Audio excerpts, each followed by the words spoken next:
And I want to start by thanking Pearson and Miguel for organizing this fantastic event. And thank you all for showing up.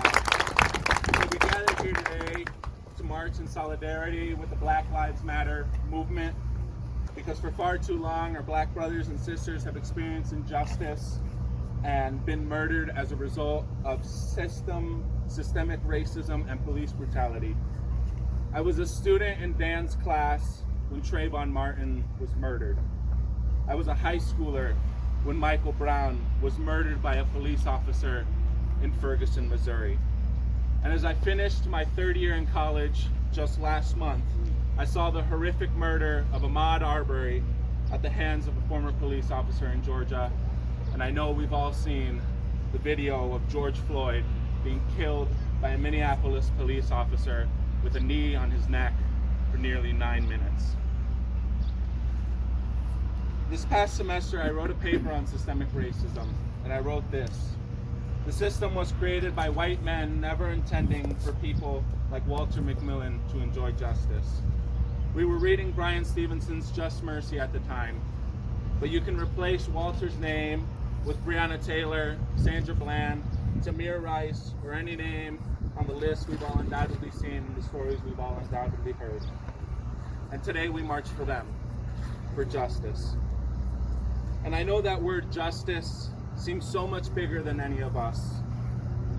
And it's frustrating, but rest assured that we all have the power to create a system that ensures justice for all.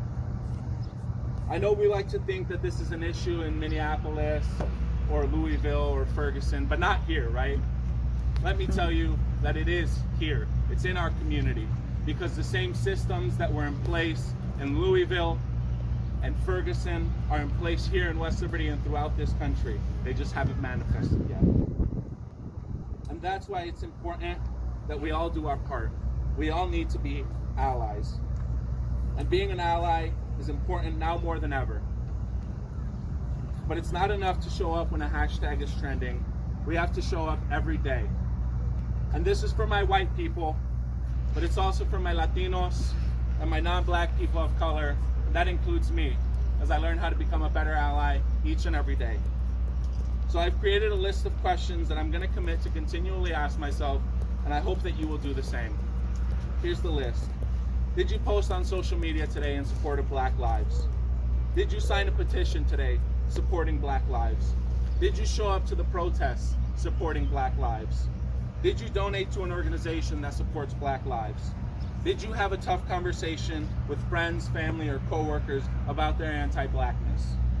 Did you reflect on your own anti-Blackness?